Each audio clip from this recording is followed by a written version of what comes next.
Good morning. Happy Tuesday here. Sorry, I am just a few minutes late jumping on, but I hope that you're able to join me whether you're watching this live or later.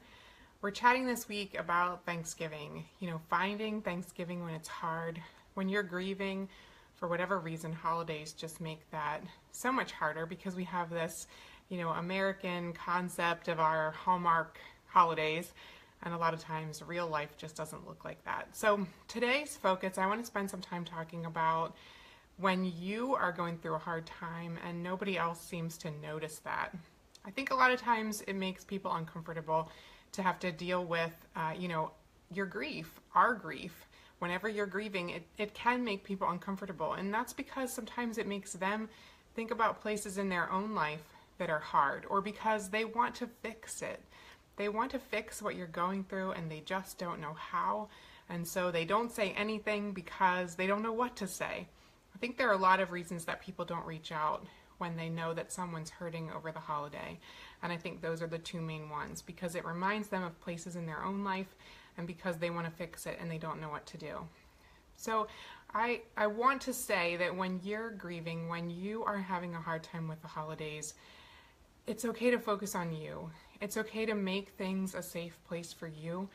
And it's okay to remind yourself that the whole world isn't against you and that people do love you. It's important to remind yourself of that.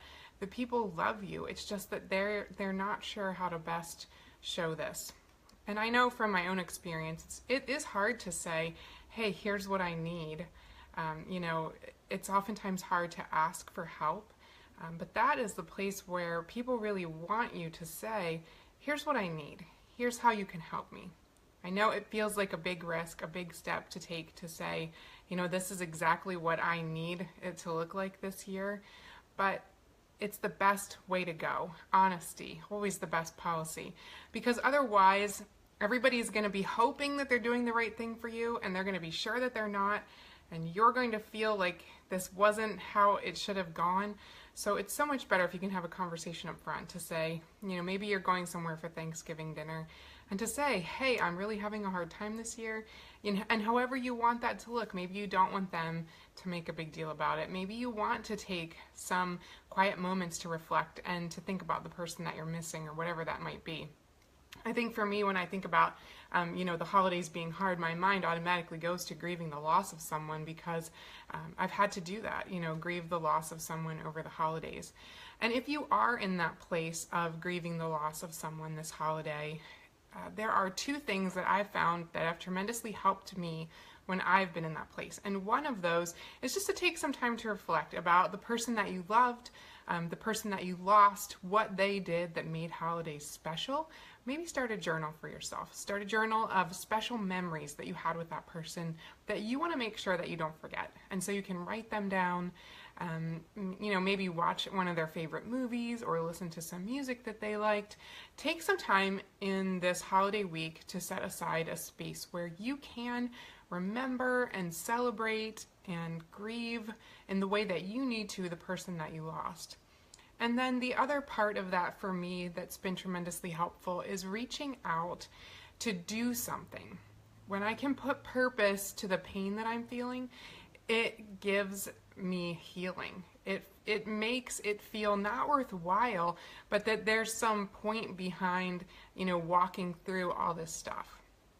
So I always try to look for some way that I can, continue to shine the light of the person that I'm missing, that I can continue to share their love with the world, whether that's through, a donation to some kind of organization or coming along someone else who's maybe going through a similar thing. My dad died from lung cancer a couple years ago, right before Christmas. And so I'll often have that whole concept of reaching out to someone who is either going through cancer themselves or a family member who's walking that out with a loved one or someone else that's recently lost, someone that they loved as well. And God does a tremendous healing in my heart when I'm willing to reach out to someone else who's also experiencing pain.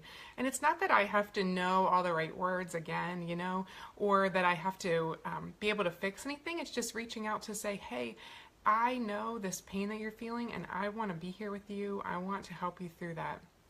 So those are my thoughts for you today. If you are missing someone, make some space this week where you can remember them, where you can celebrate them. Have one of their favorite dishes at Thanksgiving, even if it's something you hated, make it anyway.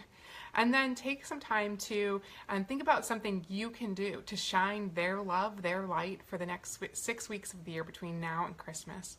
I know that by sharing their love with the world, it's going to bring love into your heart. Maybe you weren't expecting it, but God does this really tremendous thing when we're willing to reach outside of ourselves. So if you have some questions on that or want some thoughts, please pop me a message. I do read the messages that come my way, and I will catch up with you soon. So hope you guys have been able to join me today, and that we'll continue this talk about Thanksgiving when it's hard. We'll wrap this up with one more session tomorrow morning. Hope you can join me then. Have a great day.